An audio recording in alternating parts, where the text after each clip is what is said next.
Well, hey everyone, and welcome back to the podcast. When I first started this podcast, the idea I had around it was something called Conversations in Motion. And the reason I called it that is because the conversations we have with those of us who are into motorcycles, whether that be racing them, touring them, just riding them around town, working on them, that relationship and the stories you hear from everyone that walks a mile or two in sort of the shoes of someone that's really into our sport are what really I find the most interesting. And it's as much about how those stories influence you as a person, your approach to those around you, your approach to your life, how you apply some of those learnings on the track and off the track. That for me has been one of the greatest things about motorcycling, because what we do is inherently dangerous. What we do has a shared camaraderie, and we learn a lot about ourselves through those two wheels that sit beneath us when we're riding on a track or riding down the street. Whether you be a young, ambitious racer, has its family 100% behind you,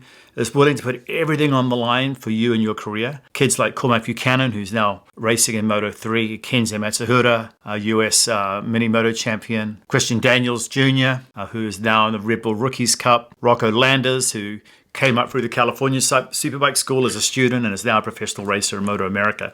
All of these stories, while on the outside can seem so glamorous, oh, you're a motorcycle racer, how cool is that? The reality is that it's hard work getting there. It's only the cream of the crop that really rise to the top. And the sacrifice along the way and those learnings are what really I find super interesting. So talking about interesting, about 18 months ago, I had Misti Hurst on the podcast. Now, Misti was on the podcast of Mallory Dobbs, a local racer here who's been competing globally herself over the last few years and also Moto America. Now, Misti is a former AMA Pro racer. AMA Pro Racing is what existed before Moto America. And she is one of the senior coaches at the California Superbike School, which is a global organization. I first did their school in the 90s. I've done a lot of them ever since then. And she's raced and taught riders all over the world, from Laguna Seca to Phillip Island in Australia. She's one of the most senior coaches at the school. She's a level 4 consultant, which is a lot of the coaching that happens off the track. And she's also on the track, racing and keeping up with all those students out there that want to learn something. As I talk about conversations and what we've learned along the way in motorcycling, Misti's learned a lot about what it means to balance the expectations of being a mother, a breadwinner, all of those things, with her passion for teaching all of us to be safer on the track and her passion for riding fast and safe anywhere, whether that be on a racetrack or on the streets. And over the years, we've all talked to Misti and said, you've got so many great stories. Maybe you should write a book. And funnily enough, Misti is actually a journalist by training, and she's got some great stories and a great way of telling them. And so Misti has just announced her book. Her book is called Life in the Fast Lane, Discovering the Art of Cornering. And it's part memoir and part deep instructional drills for how to ride a motorcycle well and safely. And so she's bringing her 20 plus years of experience as a coach, as a racer, and as a passionate motorcyclist. Now, one of the things that really excites me about this book is that over the last 20 years, Misti has been working for the California Superbike School, and Keith Code has been her mentor. And Keith, if you don't know who Keith is, Keith literally wrote the book on how to ride a motorcycle. Not only that, his California Superbike School, they were the first organization to professionally run closed circuit training for motorcyclists. No one had ever done it before. When he released his first book in the early 80s, A Twist of the Wrist, I remember reading it as a young guy. And it was the first time I ever really learned through reading how to ride a motorcycle. And to this day, Keith is still very involved in the school. I've been lucky enough to meet him on quite a few occasions.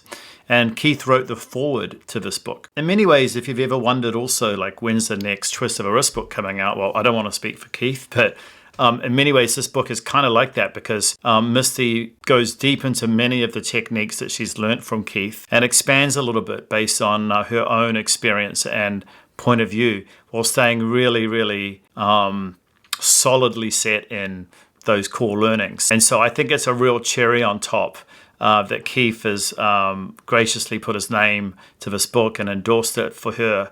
It speaks volumes for her talent. So it's part storytelling, part hardcore training. And so if that's the sort of content that's really interesting to you, stick around for this podcast and kickstart her book. You'll learn how to do that in this podcast. But for now, let's head over and chat with Misty. Misty, how's it going? It's going good. How are you? I'm great. How's life up there in BC, Canada? Roads are getting a bit colder. Definitely getting a bit colder. It's fall colors everywhere. It's really beautiful, actually. We had our first snowfall on the local mountains, and so that was exceptional with the snow and then all the different colors of oranges and yellows. It's really pretty in the fall, but it also starts getting real dark. Yeah, I'm sure it does start getting dark. Yeah. Yep. So dark, and November's a tough month in Vancouver, I find. So I can relate here in Seattle as well. I'm super jealous of everyone that gets to ride year round in places like Arizona and parts of Florida and stuff.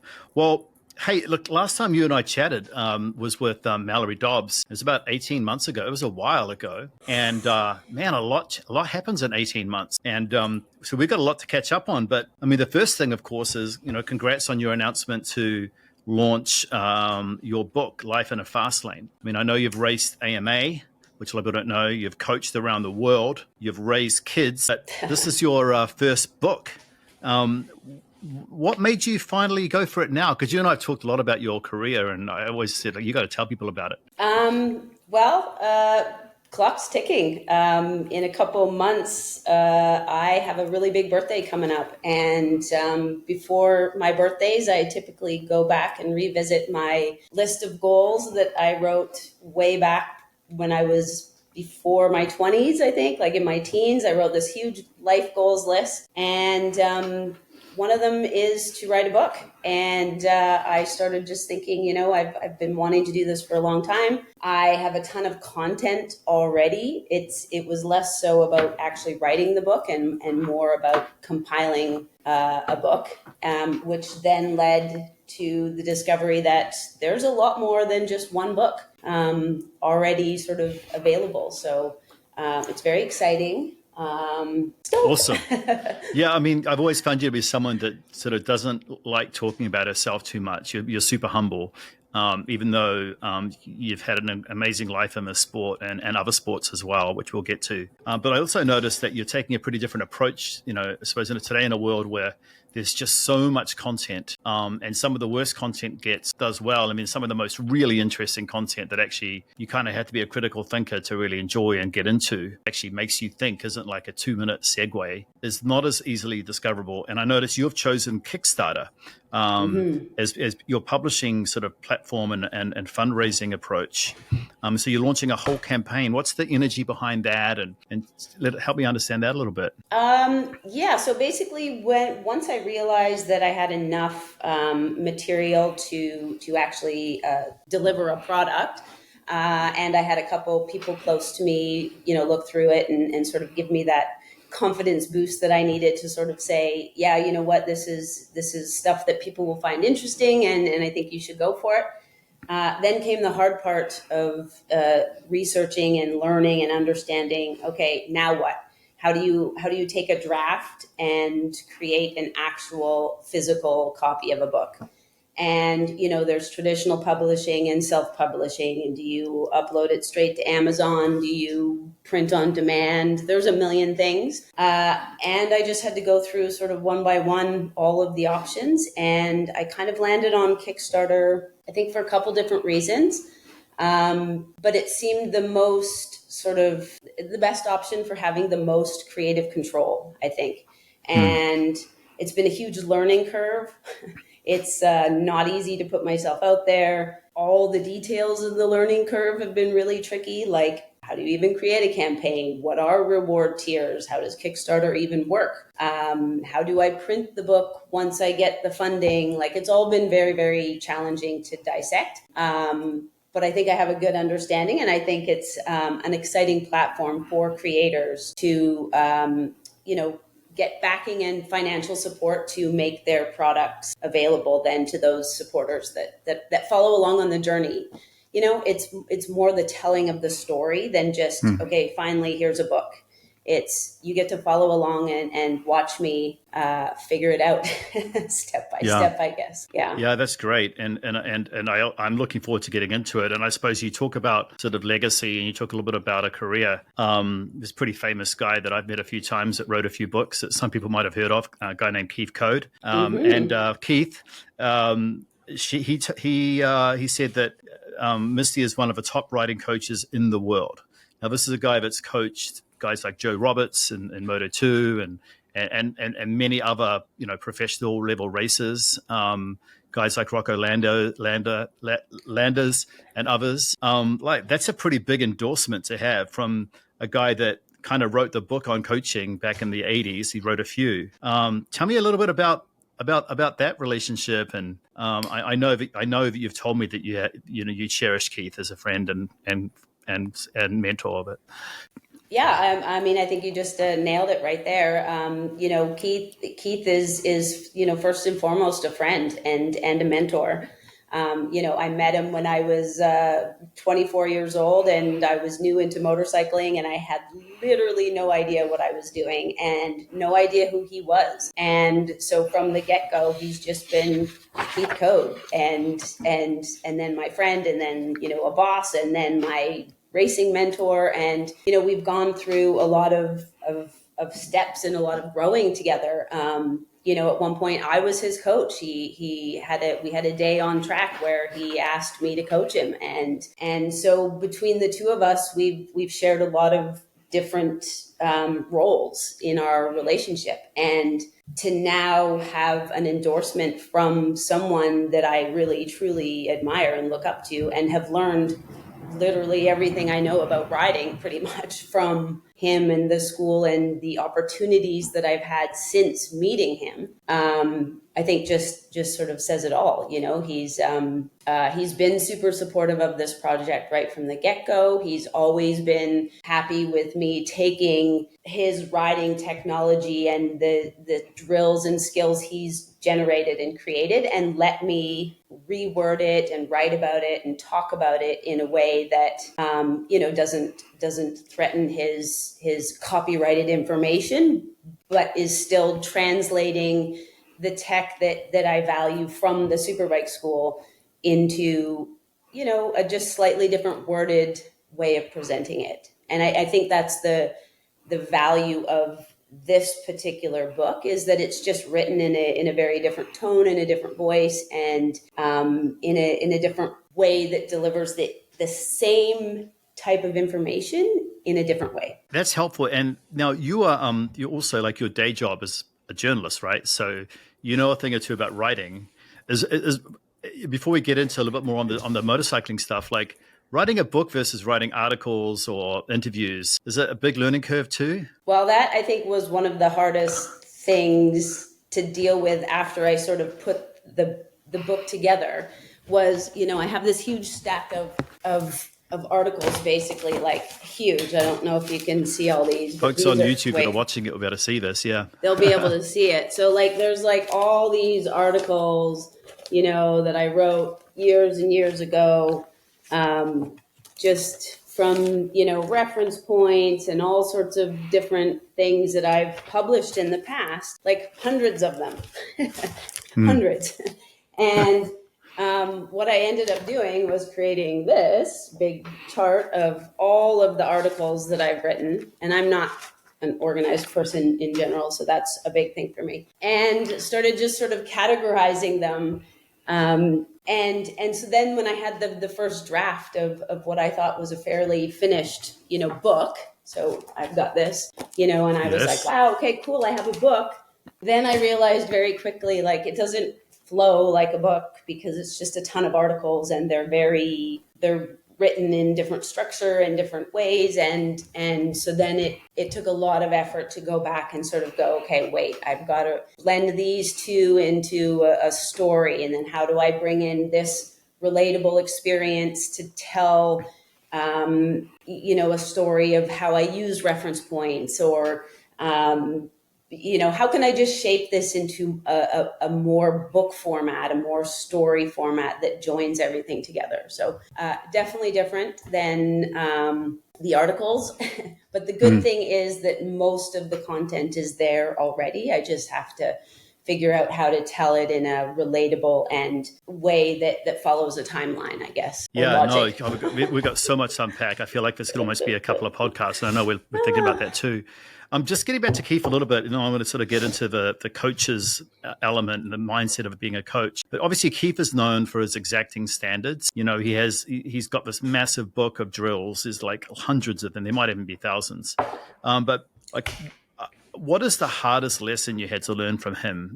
The one that took the time to absorb as your career grew from student to coach to racer. Well, I think exactly what you just said about his exacting standards is that his requirements for coaching is that you're exact in your delivery, that you're methodical with the way you know the technology, that you can deliver the information in a very specific way, and that, good enough is not good enough.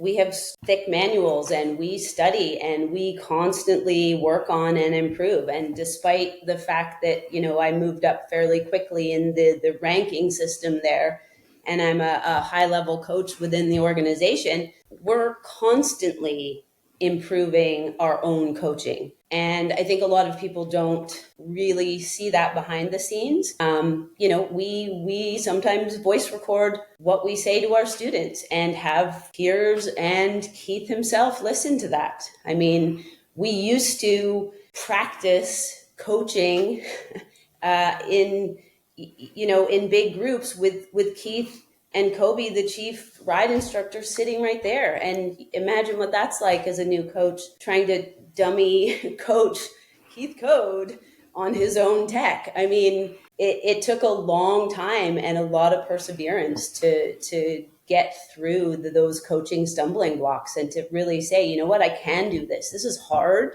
but I'm going to get through this, and I'm going to make it to be a coach, because there's a lot of steps. And there's a lot of requirements. So I think that's been the long-term takeaway is he really pushes me to be better than just good enough. Sometimes I would just be like, oh, well, I'm good enough. But now in life in general, I want to be better. I want to ride better. I want to ride more exact. I want to make the book, but I want to make it as good as it can get now. I want to be methodical with it, and that's a new trait for sure. So, I mean, obviously, while you are, very well trained, and I've been with you on the track, I've done over 50 California Superbike Day schools, and I've had Misti coach me a few times. Obviously she's fast and all that, but how similar, how would you define your coaching philosophy now? How similar is it to and different from Keith's? Because obviously you're your own person. You've also got your own opinions. Mm-hmm. Let's see. That's a good question. I think, and just to touch on the sort of the growth process of being a coach, I think initially when you're sort of a newer coach, and I've been doing this for, 22 years now. Since you were 10 years old. And no, not at all. But anyway, when you first start out as a coach, there's a lot of pressure to sort of get the tech right. You want to, there's this internal dialogue of what was the observation and how do I fix that? And there's a lot of internal dialogue with figuring out the method, and there's a lot of thought process, I found initially. I think as you grow as a coach and you start to put all your experience and understanding together, the philosophy changes a little, and you become a little more patient and more able to listen to exactly what the student is saying, because I could have the same observation for two different students. They're both missing the apex by a foot. Maybe there's so many similarities. Their speed is roughly the same. They're turning roughly the same. Things are roughly the same, but yet they could have two entirely different reasons for why they're missing the apex. And if I just try to go with my own sort of pre-thought process of what I think the error is, I could miss it, or it may take me one or two more steps to get to the result I'm wanting. Whereas when you start to add a bit more patience, you can really listen to the clues that the student's giving you. And I think that's where Keith really excels, and sometimes can scare you sometimes, because he'll just like listen for so long and think, and you're like, oh, what did I say? And then he'll just dig into this exceptionally deep piece of wisdom that you're like, oh, I didn't even realize I was doing that with my own writing, but he was able to listen carefully. And I think that's one of the parts of coaching that I enjoy the most now, is really finding those little nuggets of like, wait a sec, wait, what was that one little tiny word you just said? Let's go there. Let's find out a bit more about that. I'll never forget, as you know, I had some health problems earlier in my life. And as a result, I have a lot of problems with my neck, being able to move my neck. And I'll never forget, I could never get off the bike the way I wanted to. I could never lock onto the tank. And Keith, it was in Vegas, Keith walked down with me, got me on the bike. He spent 15 minutes with me on the bike, helping me lock on. And now I'm pretty good at locking on. And I'll never forget that little piece of advice, the way he listened. I know in the book you talk about, you kind of one lesson maybe you learn from each. We talked about Keith. You mentioned Kobe. You mentioned a guy named Stuman. Stuman was like an early on coach way back. And he was my first trainee. So once I got the go ahead that, yes, my interview and my communication was pretty good and my speed was finally good enough, the next step is to show up at the school and we do some training. And basically you hop on a bike and you follow the coaches and shadow them for the day. And it's a lot of new things. The bikes were in GP shift. I'd never done GP shift. I didn't know the track very well. Like, all of this stuff is new and you're just out there trying to sort it out. And Stu Man was my first trainee. And funny, quick little side story here. Our first student, like the very first day I'm a trainee, we go out and one of the students was Justin Felice, a young up and coming pro racer at the time, who was hauling fast. And I was like in a total panic, like, what do I do here? And Stu Man was just like, you follow as much as you can. If you need to, you can cut the track, but I want your observations. And what was really cool about that moment was that he was just pushing me to do as good as I could do, but still wanting my observations, right? Still saying like, okay, like maybe this particular student at this particular time is quick and it's a lot for you to handle, but go out and do your best. But also you still have to see what he's doing because as a coach, I can coach people that are faster than me.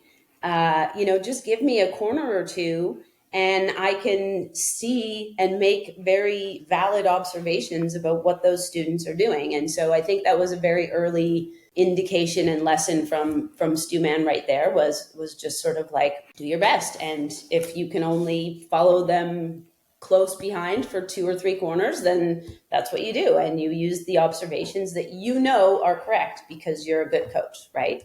Little confidence building there. So that was good. And then Dylan, I think we think of Dylan less as, Keith's son and more as, Dylan who, is a coach alongside and then a coworker and, a boss in certain respects and someone that we all just respect and value their contribution, right? Like, Dylan's, exceptionally talented in delivering the seminars. And I think this is what's really cool about our coach culture in general is that despite sort of coach level and ranking, we all very much agree and understand that we can learn from each other. And we do continuously. We'll sit in on each other's debriefs. We'll listen in. We'll pick up a little nugget, and it's super helpful. So I see it as that. He's a source of a wealth of information. I can't tell you how many times I've been riding on the track, just doing regular track days without the school, and like your voice or Dylan's voice or another coach's voice like comes into my head. I can't tell you how many times, particularly at turn 6 at the ridge. And you would always tell me there's this reference point there. Like I remember you were telling me, don't look at the trees, don't look at anything else that's not on the track. You have to look at the track. Trees can be cut down. And I can't tell you how many times literally your voice is on my head, particularly at turn 6 for some reason. And then Dylan's voice as well. And Dylan's voice is always, get on the gas earlier. You're like, you get out. It's so funny. And so transitioning a little bit. So you talk about, we teach throttle, steering, vision, but sometimes we're actually teaching confidence, ego regulation, and self-worth as well.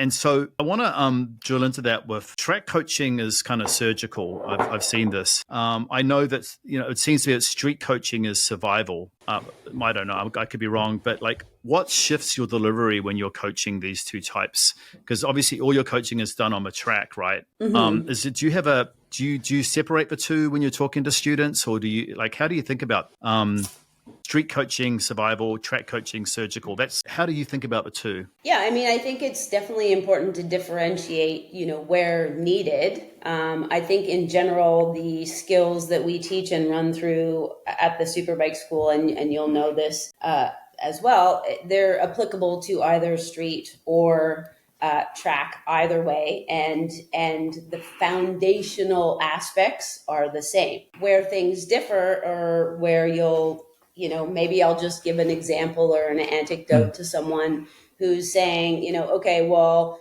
I understand that we're trying to find a tiny little reference point at the apex of, turn 2 at the ridge.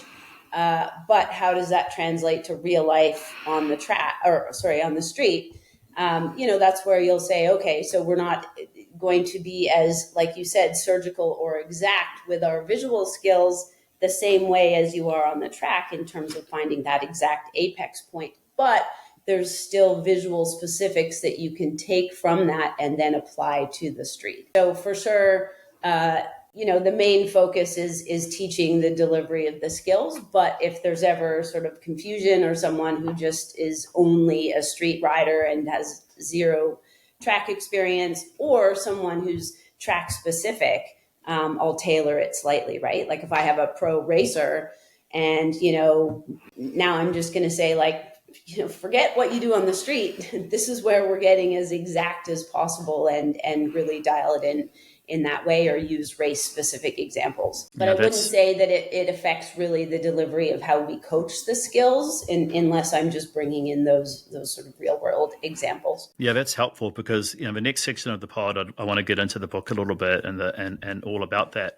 But you've also coached mountain bikers, right? And I find that to be really interesting because at the end of the day, it is a gyroscope. It's 2 wheels.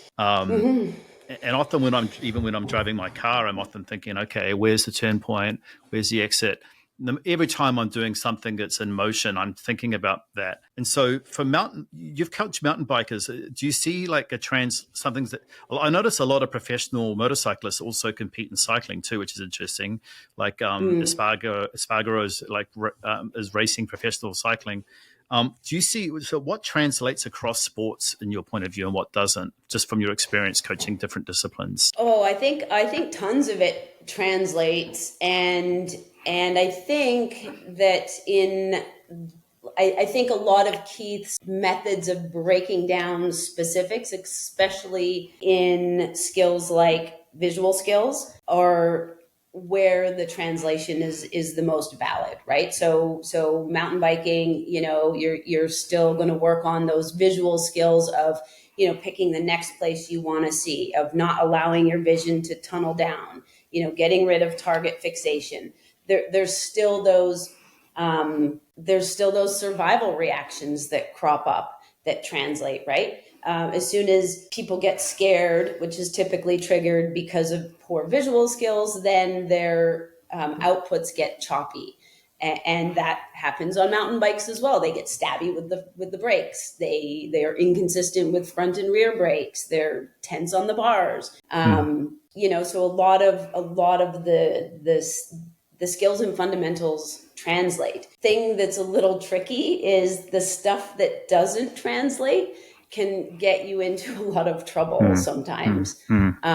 So quick little story. When I first started mountain biking, like, I don't know, 12 years ago, poorly, like not very seriously, the challenge was I wasn't afraid to go fast because the visual skills are there. I was cruising through the trees. I can see I'm not target fixating. You know, I'm not afraid of the speed, but I didn't have the skills to manage that speed. And so I crashed a lot. And what I was noticing was that I was flinging over the bars consistently, and I couldn't figure out why until I realized that on mountain bikes here, the front brake is on the left-hand side, which is my clutch hand. Yeah. And so I just couldn't get the modulation of the front brake. It just kept going, yeah, and I would go launching over the bars, yeah, over the bars. So I took a bunch of over the bars Supergirl attempts before I realized, like, wait a sec, this is dumb. Maybe there's a solution. And ultimately I switched the bars switched the controls. So now I ride moto on my mountain bike. That's one thing. Other things are just the methods and ways you move your body on a mountain bike is different than a dirt bike. If you're riding it motocross, if you're riding enduro, if you're on a big adventure bike, like there's all these small little body position changes that are necessary on different types of two-wheeled like motorcycles or mountain bikes that you ride. And so you have to be really, I think, careful when you switch disciplines, that you're incorporating some of those changes. So in general, I think tons of the visual skills translate. A lot of the survival reactions and basics, like staying relaxed and, you know, being fluid and standing up a little bit on the, you know, pedals and the pegs. But then some are different enough that you have to be careful. That's a really good nugget, by the way. I need to do that. I need to swap the brakes. And can you can you recall like a student who like completely surprised you, either in their resistance or their breakthrough? Not allowed to use me. Yes, absolutely. Yeah, maybe it's you. But you can if you want. But yeah. I have a lot of these stories, and actually I've included two of my favorite in maybe even three actually in the current draft of the book. So I won't talk about those because they're in the story. Yeah. But I will bring up one because I think it was very pivotal in my coaching learning journey. And it does tie into one of the chapters in the book. You'll know because you've read it. So very early on in my coaching days, I was at a track I'd never ridden, Loudon. We haven't been there in years. And, you know, I was pretty new at coaching and new track. And so I go out. We never know what students we're going to get. You never know if they're, you know, going to be smoking fast or, you know, not at all. And you just get what you get. And so I go out in level 1, you know, first session, fourth gear, no brakes. So you don't really expect someone is going to be going like mega fast. And there was a student who was going considerably fast for the first session. And I was like, oh, okay, here we go. And then when I started trying to lead him, you know, he was just sort of being really like rude on the bike, like kind of like acting irritated and bored, and then coming right behind me and following super close and pretending to pass me and looking bored. And I was just like, oh my gosh, this guy hates me. He's frustrated that he has the girl coach. He was kind of rude. And yeah, it was just really upsetting to me. And so I went straight away to Kobe and I was like, hey man, this guy, he's really upsetting to me. And like, you know, I think he hates me. I think he doesn't want to be with the girl, but he's also kind of fast. What do I do? And Kobe said basically like, are you faster than him? If you quit thinking so much about setting the pace right, etc., are you faster than him? And I said, yeah, totally, of course. And he said, okay, then show him that. Show him that you're faster than him. And make it obvious. And, you know, at first, and I'm this new coach and I, you know, was in my late 20s, but I looked way younger and, you know, didn't have a lot of experience. And I just thought, oh my gosh, he's going to hate this. This is going to suck. And so I did. I just went out and I just blasted as fast as I could go. And I just sort of like looked behind him and they just sort of looked behind me and acted a little bit bored. And I just sort of like, you know, just sort of found my own confidence, I think. And just was thinking like, well, we'll see how this goes. And the shift in the mindset when he came back was so powerful. And, it was so obvious that he just sort of went, oh, wait a sec. Maybe I crossed the line. And maybe I can learn something here. And that was and I just made it matter of fact. I didn't rub it in or anything, like nothing like that. It was just sort of like, okay, do you see now what I mean by when I say, if I get on the gas earlier than you, I will leave you in the dust, right? And it was sort of like, yeah, okay. And from that moment on, it was up to listen up, very grateful, very thankful. And for me, it was like the pivotal moment, like, hang on, you got this. Like, you are the coach, you can coach, be a good coach. That's your job. Yeah. And it gave me a lot of confidence in that moment. And then over the years, and there's a chapter in the book where now I kind of like it. When I sort of get a challenging student, I kind of go, okay, game on, let's do this. Like, got it. Yeah. Yeah. I mean, Misty, I personally find the schools the most challenging, way more challenging than a regular track day, because at a regular track day, you'll do your session. I mean, you'll sit around on your butt for half an hour, and then you go to the next one. But at a school, you're off the bike, you're straight into feedback. You don't have much time. And I often find the reason I mentioned your voice in my head is that sometimes I just wish you could come with me to a track day, because I ride much better at track days than I do at the school. And it's all because of the coaching. But in the coaching, I would say I'm stressed, but I'm trying to learn so much. And I'm like, oh, I wish, and then I go to track day and I'm like, I wish Misty could have seen this, or, I wish Misty could have seen that. I'm much better rider than she thinks I am. And it kind of gets to, I often think like you, I started off later in life on the track. I had 30 years on the street, riding all over the world. And the first thing that Kobe said to me when I did my first track day, which was 6 years ago, was, forget everything you've learned on the street and leave your ego at the door. And so you talk about in the book, you talk about ego, fear, and you break it down in the book without giving up too much away. But how do you coach emotion without turning it into like therapy? Like, how do I coach emotion? I think that's an interesting question, because I think in a lot of ways, even though I'm a very emotional person and I'm a very, I'm outwardly exuberant and exactly. I think when I'm coaching, I try to take the emotion out of riding. And I think that's a huge part of it. People will say, well, I'm scared, or I just need to get more confidence, and I say, well, okay, where does the fear come from? How do you get confidence? You don't just reach into your back pocket and find some extra confidence, right? Confidence comes from knowing where you're going, knowing where you need to be, knowing how to manage certain situations. So I'm not coaching you in how to be more confident. I'm teaching you that by improving your visual skills and improving your throttle control and, seeing exactly where you want to be on the track at the right time is going to automatically elevate your confidence, because now nothing is uncertain, right? When I'm riding and I'm in that flow and I'm on point, it's like I'm going there, then I'm going there, I'm going there, and everything else is automatic. It already knows how to do it. So there is no emotion anymore.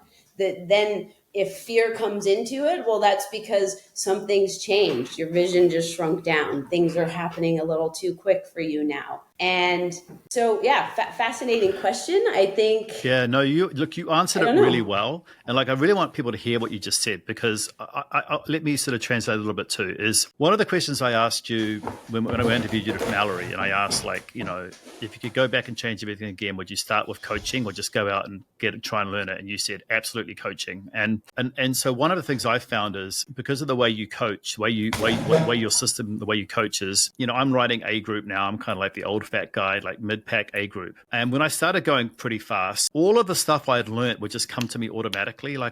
If I felt like I was going too hot into a corner, I knew how to trail brake. I knew to keep my vision good. I knew not to lock on where I might crash, all of those things. And they just started coming automatically. And sometimes I find myself lurking in various Reddit groups and things, and someone will say, hey, it's my first track day, what do I do? And I'm straight away, you're not going to learn on a Reddit group. You've got to go out, and it is a learn learned thing. And I suppose it gets to kind of the book bit, in terms of the book is a story plus skill plus soul. It's everything I wish I had when I started. I think you said something like that. And Yeah. and so for me, from reading the book, it isn't a dry how-to book. It's sort of part memoir, part coaching guide, part travelogue. Who did you write this book for? Is it that person on Reddit that asks the questions and wants to learn overnight? Like, who did you write it for? Yeah, I mean, I think that's part of it. I mean, I've written it for, motorcycle riders and enthusiasts, anyone really who wants to improve their riding and improve their overall passion and understanding for the sport, I think. I get a lot of questions about, how did you maintain your passion for riding motorcycles and coaching as a mom? And, that's a whole other book in itself, which is exciting to come in the series later on, is how do you as a parent, and especially as a mom, deal with maintaining your passion in life for something like motorcycle riding, while also dedicating yourself to being as good of a mom as you can, and raising your kids with certain values and ways you want to raise your kids. That's huge. And just, I think, riders in general, to me, as much as I love riding technique books, to me, motorcycle riding is so much more. It's the whole picture. It's the reason why. It's the passion behind it. It's the what can you learn about life from also riding a motorcycle. It is therapy. It is connection with other human beings that are awesome. It is travel. And I think it's a metaphor for so many people in different ways of their life, right? For me, it's the way that I feel calm, because I don't get that when my brain is going a million miles an hour all the time. It only shuts down when I'm on a motorcycle and in that zone, and typically when I'm coaching people, because I love it so much that I'm so present and involved in the delivery and the way, I'm doing it. So it's for people who want just a little bit more, and some examples, right? So, okay, what is it like when, you screw up on throttle control and you high side. Okay, people talk about high sides, but do you really know what it's like to fly through the air? Well, I do.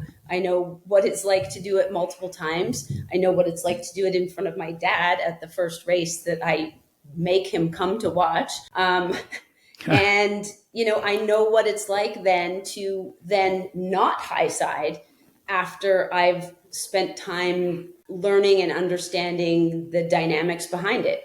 What is a high side? How do you prevent it? Why do they occur? Get on the slide bike and practice your throttle control. Also ride flat track, also ride dirt, understand throttle control mechanics. Now, what's super cool is when you're riding and you get on the gas a little too hard in a corner and you get this rear slide and you go, you know what? I got it. And you keep the gas on and you come through and you go, I didn't high side. You mentioned the slide bike, by the way. I love the slide bike. For those that don't know, I'll put some footage of it up here. It's a great tool. Do you want to just give like the 2-year-old's version of what the slide bike is? Because there's a whole lot in there, and that the slide bike is right at the center, I think, too. So yeah, it's one of the trainers that he's developed at the Superbike School, and it's just a motorcycle regular bike with these outriggers to just create additional stability to help it not high side. It is still potentially crashable, just to let people know that bit. But the idea is that you can then get on the bike and in first gear be coached through learning how to get the rear to slide and to feel what that's like. First of all, how much it takes to slide, what it feels like, and then to teach you what to do when you start to feel that slide. Throttle modulation, and it's on a bike that just gives you added protection that you're not going to chuck yourself into the weeds. I'll put some video of it up here.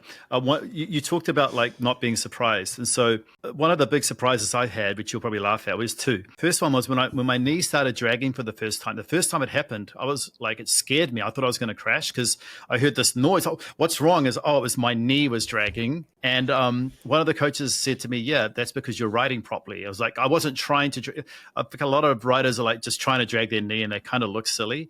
But I wasn't trying, but it happened. And the coach was like, yeah, it's because you're riding properly. And then the second big surprise, which I only started getting in the last 2 seasons, and James Toohey actually told me this again, you're riding properly, is I'm wheeling out of the corner now, like my front end's coming up. And it scared me the first time because I wasn't trying to wheelie. And James was like, yeah, it's because you're on the throttle right. I'm like, oh, okay. Like these are all probably not new to you. But for me, I was like, oh my God, my front wheel's coming off the ground. Right? Are those things that bring you joy as a coach too, to sort of see that? Like, oh, absolutely. Yeah. And ourselves too. I mean, you're giggling and laughing, but also we do the same thing too. Like as coaches, if we go for, a quick lap, or if I'm pushing myself and I, go into a corner quicker, or I, get my knee down sooner or rail around somewhere, like I do the same thing, like, yeah, that was awesome. And so I think we all celebrate, and we all have certain things that, that we're stoked we get to experience. Now, there were moments, I'm sure there are moments in the book that you didn't include, that maybe were too personal, but was there a part of the book, that you're most proud of, and the one that you hope someone who maybe doesn't know you but is learning about you reads your book and that riders really sit with, like a part in the book? I know you, some women I've met who are in the sport don't like to talk about being a girl in the sport, but you already have, like you talked a little bit about being a girl coach. When you got into that moment, was there a part maybe that you were most proud of or not? We can edit this out, by the way. Oh, sorry, you cut out a little bit. Your voice is going a little. I just missed that question a little bit.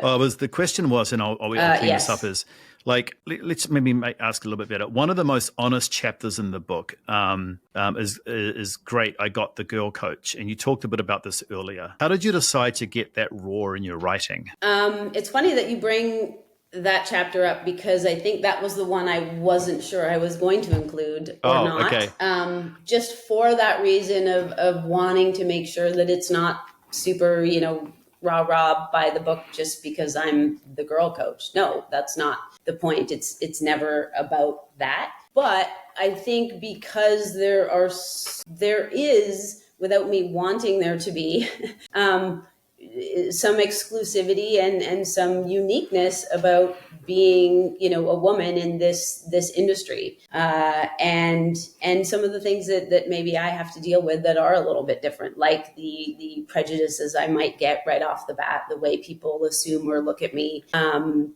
Those are things I may have to deal with, but it's never been, strictly about that. So I don't know. I think in general, the whole book is me being pretty open and raw. I'm a pretty open book in a lot of ways. And I think over the years, there's been a lot of encouragement from people saying, like, you should share your story and you should tell it. And it's been hard in a lot of ways to sort of like understand that in some ways. Cause, I have rad friends and they're doing rad things. And I look at other people that are doing super awesome things. And I think that's, I look up to a lot of people and envy the way they're living their life and value that. But it's been a learning process too, to think that, or to understand that, I have the ability to, I think, influence people in a positive way, and also share, that this is a lot of, it's a lot of knowledge that took a lot of years to,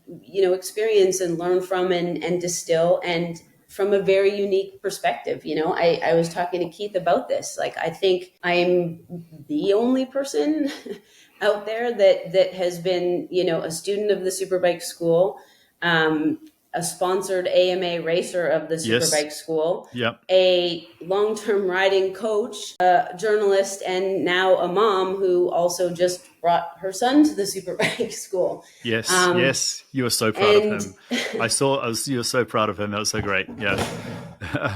So I think as much as I want to leave the sort of like woman card out of it, there's things that I am proud of, like there's not many moms out there that are, ripping around on track with their kids. And I think there's more and more now. And I think that if I can have some part of that, that's fabulous. And if I can be a part of someone's voice in their head saying, don't do this in this moment. Or, I've had direct comments from people saying, you saved my life, literally, because I didn't make this mistake that you taught me not to do on the street.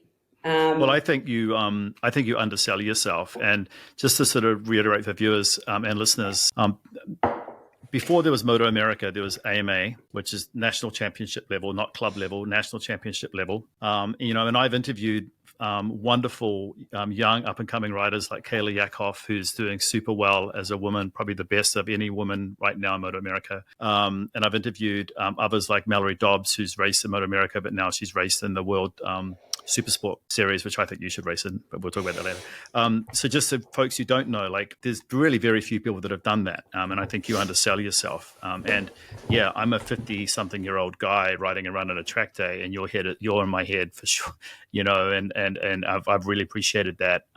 There's so much more to talk about, so I want to keep going. Cool. Now you talking about the Kickstarter, and you talked about it, maybe not just as a book, maybe a movement. And, you said, we're not just launching a book, we're building a better way to teach riders how to grow, not just go faster. And so I suppose, do you see this as becoming a full rider education series? So like maybe book 2 might be online content. And I think you said maybe coaching retreats or something connected to the school or something like that? I have a lot of ideas. This is one of my problems in life, is that I want to do everything all at once, all the time. So the challenge here has been distilling all my chaos into one actual book. But it is the start of something bigger. It is, like I said, when I started, categorizing all of these articles into categories, I realized that I have absolutely enough for a book on, track and race specific techniques. So while the Superbike School, this first book is very much about, it's a play on words a little bit, me discovering the art of cornering, me going to the school as a student, learning from them, becoming a coach, and now translating those skills that the school teaches. And then there's, cool tidbits that I think make it a little bit more real for people. What is a day in the life of a Superbike School coach like? What are some of the wins I've experienced? Why do I do this job in the first place? What are the things that are hard, right? And then so the next one can be all about, all of the stories of racing AMA. I mean, I have cool stories to tell. I went to Daytona, my first AMA race. I'd never ridden Daytona. I went a week ahead of time intentionally to race a club race to get to see the track. And I blew up my motor on the second session on the banking, and the whole story behind how I had to get my second B-bike shipped out from Portland, buying a new motor online, getting the bike fixed. There's cool stories, what it's like to show up at your first AMA race with a stock bike, sleeping out of a minivan. And then track specific skills and racing specific skills where you dive into a little bit more of like race strategy, which I love so much. I touched quickly, there's a book on being a Moto Mom. How do you teach your 4-year-old how to ride a motorcycle? What is it like watching 4, 5, 6, 7-year-olds ride? How does that change when they're 16 and they get on an S1000? How do you deal with the pain of losing people because you're going to? How does that affect you as a mom? Because that's been a deep scar in my own personal life. Yeah. Get into the nitty gritty there, I think, with that. And then, there's I ride ADV, enduro, moto, trials. I've ridden around the world. I have cool stories to tell. I write for Adventure Bike Rider magazine out of the UK. And so I also have a book that's, standing up while you're riding your adventure bike, water crossings,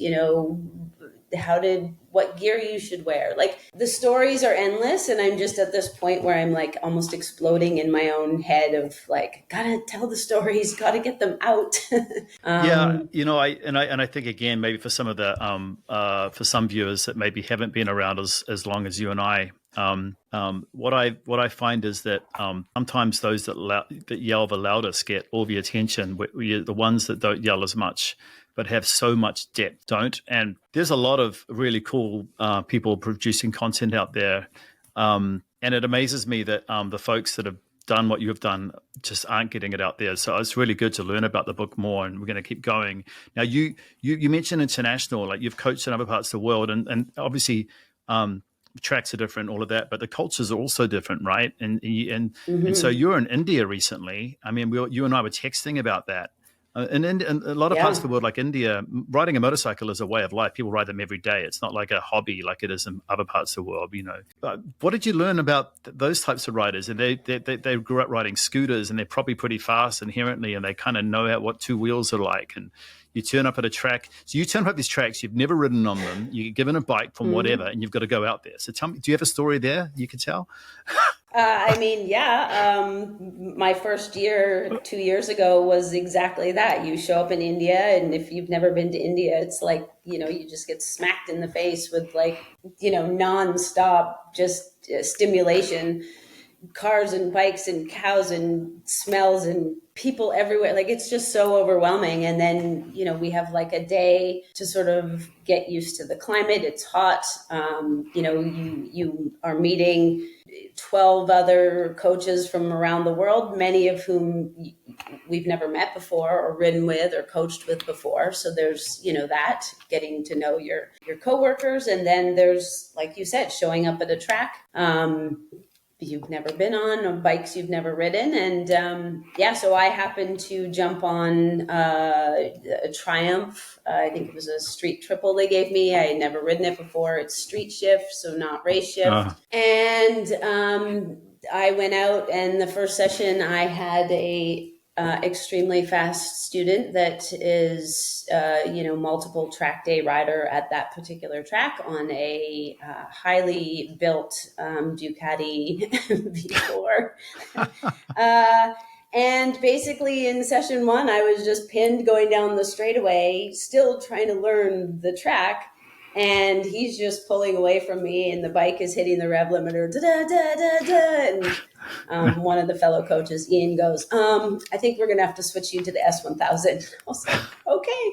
So then it was, jump on the S1000, and at least it was a bike I knew better. At least I didn't have to think about the shifting. And then it was just basically like, it's go time. Like, okay, off you go.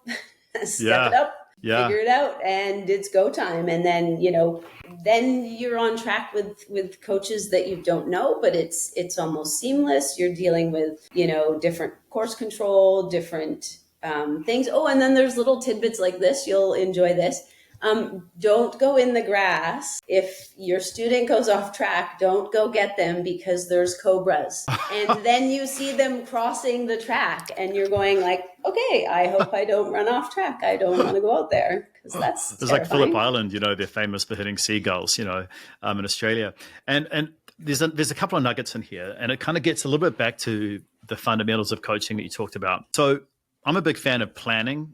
Today I can watch YouTube videos of different tracks before I go, and, the good ones, and also there's a lot of bad ones, but like try and find the good ones. And I can kind of have my plan for the day or each session, and I can do all that research. I interviewed Simon Crafar a couple of years ago, and, he was a MotoGP racer. He beat the only GP race he won was the UK, the British GP. And he actually beat Mick Doohan in that. He's really, really, really proud of that one. This is actually his helmet right here. I got his helmet. Ooh, yeah, cool. I won the auction for it. He has an auction that I won.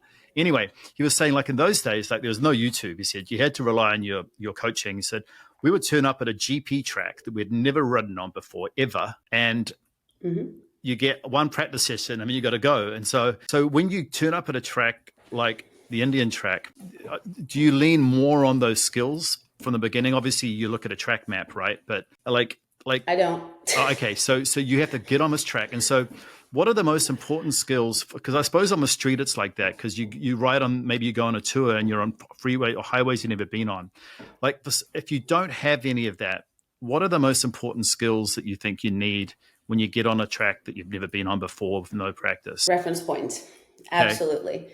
And so when I show up on a track, I mean, we often will jump in a rental car and go do a lap or two, which is what we did in India.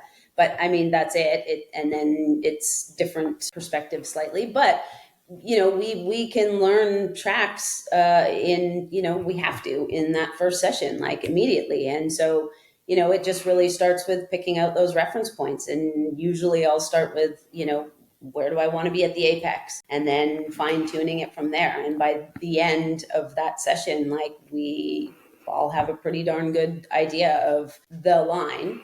And then we can fine tune it. And then there's some tracks where, it looks like that's the line, but then you realize, okay, nope, that's not exactly it. And you fine tune it as you go on. But absolutely. And that's one of the things that I really value in the teaching that Keith gave me, when I was his student and he was coaching me in AMA, because a lot of the tracks I had never ridden on. So Daytona, for example, my bike blew up. I didn't get any practice. Finally got my B bike, showed up, and basically I had, a single Team Hammer track day to go out and learn Daytona to AMA qualifying times. And I called Keith like panicking. How do I do this? He made me draw the track. We got very specific with reference points, and then we broke it down by sector. And without fail, the sector that was the slowest was the sector that had the fewest reference points and was the least clear for me. And when we sorted that out, I had to go qualify Friday morning and managed to make AMA qualifying time with very little track experience. So it's 100% the methodology of step by step. And I hated it. I hated drawing the track. Keith would make me draw it from memory, so not even copying the track, draw it from memory. And still don't like doing it, but for me, it just really dials in the reality of, okay, do you really know where you're going on this racetrack? Okay, so is there like a one truth about motorcycles that you would maybe never coach out of someone? Like even if it's irrational or personal, like have you ever come across something like that? One truth, I don't know. That's a tough question. I mean, I'd have to probably just say that, as much as we never want to think of the inevitable, like there's danger factor in riding motorcycles. And, I've lost people near and dear to me because of them. And yet we still ride. And, so I think that maybe that's it, that you'll never coach out of someone, and nor would I ever try to not ride. Let's just put it like that. Well, the reason I bring it up, as you said in the book, the perfect ride is a dream bike, one of those dreams where you can control everything, right? And I was sort of reflecting on that a little bit. I mean, obviously you talked about how life has changed. It's becoming a mum. It's mum, not mom, by the way. Mum. It changes. It's bruh now. That's bruh. Right. Or it's oot. It's oot in a boat because you're a Canadian. What would 24-year-old peg dragging Misti say if she saw you now, do you think? Ooh. You know what? I think she'd say freaking right on. You did it. 24-year-old peg dragging Misti, all she wanted to do was ride motorcycles for her life. I had just found the passion, and all I wanted to do was ride all the time. And so she'd look now and go, damn, like you're making a living doing what you wanted to do. You said, screw the 9-to-5 job, and you did it. So, and then she'd probably say, now give me that book, because I could probably learn a thing or two. Right. Yeah. It's like looking in the future. And so as you think about the campaign, I'm just a huge fan of like real content based on real experience, not like a 5-second TikTok. Like, 22,000 Canadian is your goal, right? And that's a bold goal. Now, if you hit it, what happens if you hit it, and what happens if you blast through it in terms of, getting this book to market? And I'm going to put all the links up here because, I really hope that I see folks, spending I'll give you an example. The only Patreon thing that I pay for is Matt Oxley's podcast because it's so good. Like Cool. it's so good, and I think it's like a couple of dollars a month or something, whatever. There's very few that I pay for, but I pay for Matt's one.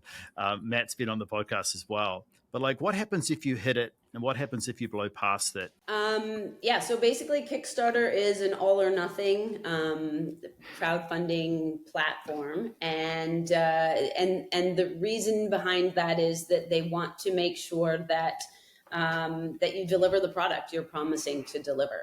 So if my goal amount is 22,000, which it is, that is what my budget is for creating a first run of the product. And by the product, I mean you'll have options to get the softcover version, an exclusive Kickstarter only signed hardcover edition. You can get the ebook. You can donate any amount just because you want to support the project and see it come to fruition. And then there's other higher tiers where they're a little bit more exclusivity and they're kind of exciting, which I'll get into just a sec because I want to answer the big question, which is if I succeed with hitting the funding goal, then I can deliver the product. And then if I go over it, that will just start fueling further expansion of sort of life in the fast lane concept. And along the way, you hit sort of these stretch goals, they're called. So you have your basic funding goal. So if I hit that, the product is, then I have the funding to, pay for an editor, get the cover designed, send it to the book fulfillment company to get it printed, and then shipping and all of that is all included in that budget. If you go past that budget at certain levels, there's different stretch goals unlocked. And that means, I think if we hit 35,000, then I can upgrade the paper and the sort of cover quality for everybody that purchases. So it's kind of like group incentive, right? Is like, hey, if we all just support this project a little more, then we'll get a higher quality product because, there's more print requests, etc. Another one is the highest stretch goal I think is that I'll make an audiobook of it because a lot of people have said are you going to do an audiobook? So the definite goal is to hit that 22,000 Canadian, which just means then the way Kickstarter, you can look at it as you're pre-purchasing the book. You're supporting it to say, yep, we believe that you're capable of delivering this product. We want to support it, and we're going to, prepay for it so that you can get it published. And you've got coaching. You've got coaching calls, track rewards, even like Jill signed books with Keith Code, right?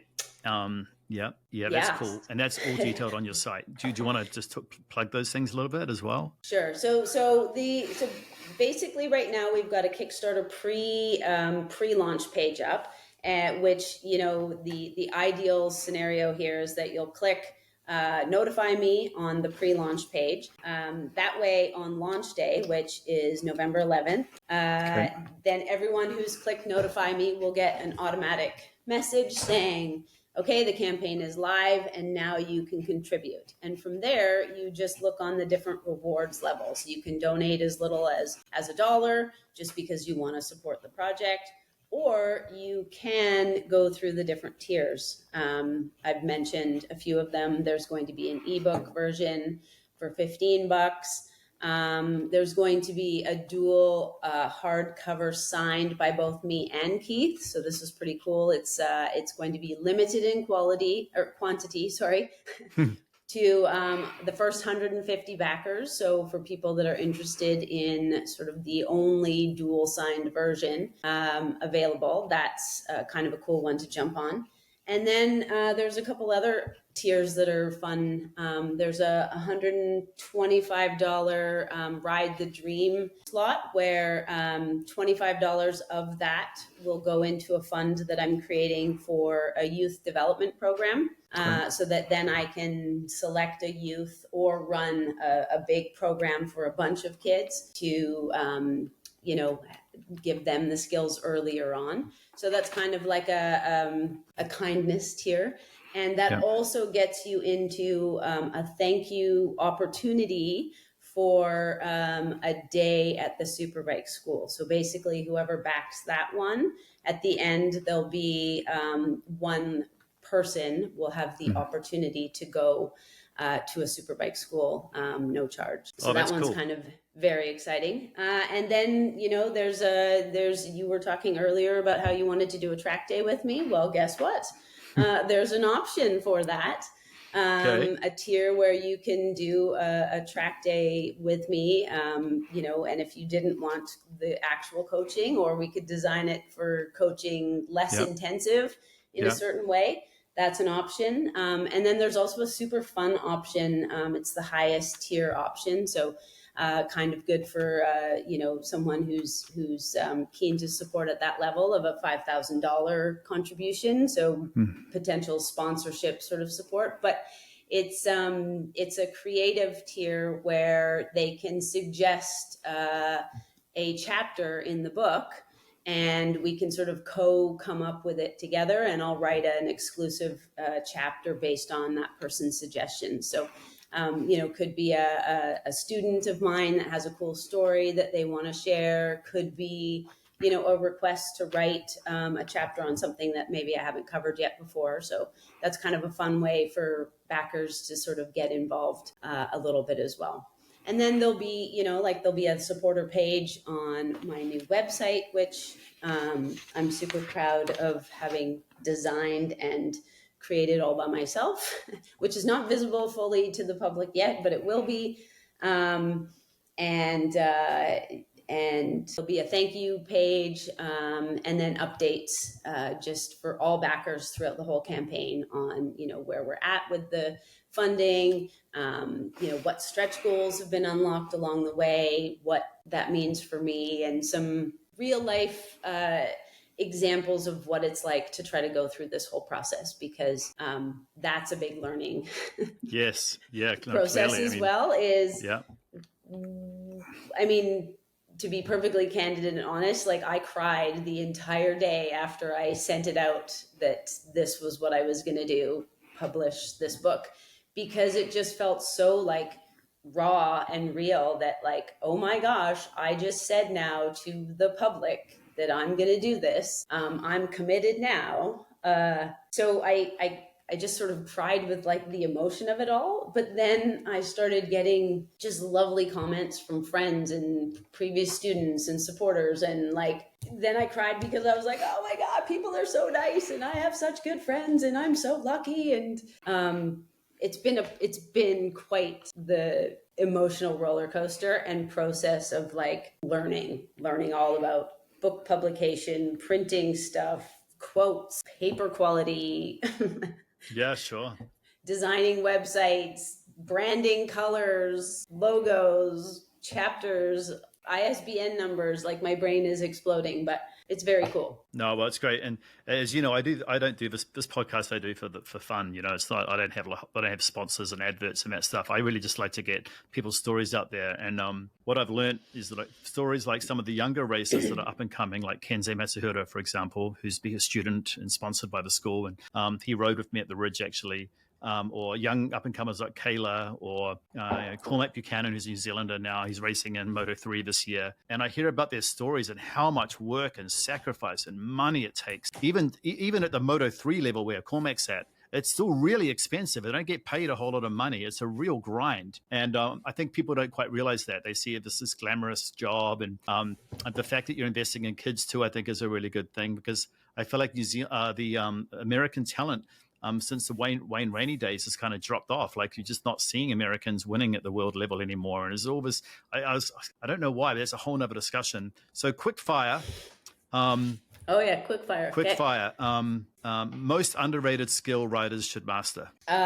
Visual skills. Hardest you've ever laughed while coaching. Oh my gosh, that's a hard one. I don't know, maybe the time I almost flew off my bike because I gave the wide view signal for the first time in my coaching career at the straightaway and almost got flung off. And so after I realized I wasn't going to die, I laughed like that was probably a dumb thing to do. Who's fastest, Rick Rayner or Misty? Me. Hear that, Rick? Most badass coach you've ever ridden behind. Oh man. You don't want to show favoritism? No, I'm not going to show favoritism, but I'm going to say that any time that I get to ride behind a Superbike School coach and we get to work on stuff and chase each other is freaking awesome. Didn't you get to ride with who was it? Who was the rider you rode with for Europe? He was an ex World Superbike guy. Troy Corser. I rode with that must Troy. have been pretty cool. Yeah, I rode on the back with him, which was absolutely terrifying, and probably one of the scariest, but also very informative things I've ever done. So that was very cool. So he would be Very up there. cool. Okay, what's more important? Oh, maybe this is hard. Apex or exit? Well, I think apex leads to the exit. So apex, or in the words of Johnny Haynes, line, line, line, line, line, line. The exit. And best post-ride snack? Oh, wow. For you. I would say a cold beer. That's always good. Proper Nice American cold right beer. there. Oh, proper Canadian shit. Oh, okay. So it'd be, what's the stuff you guys drink in Canada? What's the beer up there? I can't remember. Really good craft beer. Oh, yeah. What's that fast food restaurant up there what's the one just before Whistler? Tim Hortons. Tim Hortons. Tim Hortons. Donuts? Yeah, no, I'm And not maple a donut syrup. one. Yes. Well, so everyone that's listening, if you're a rider or a coach, just someone who wants a good story, I know from having spent many days on the track with Misty that you're going to get a ton out of this. And in many ways, it's great that Keith's behind it too, because I've been trying to get Keith and Co to write another book. So in many ways, it's kind of like another book, but with a very specific spin of your life and lessons around it. So I think I'm very excited, and I'm going to be backing for sure. And I know we're planning to do another podcast with Rick at some point, which will be more technical, where we're going to get into the elements of writing at a deeper level, which we did with Johnny, by the way, and others. Mm-hmm. And that's why I wanted the Rick or Misty question, because I'm going to replay that a lot.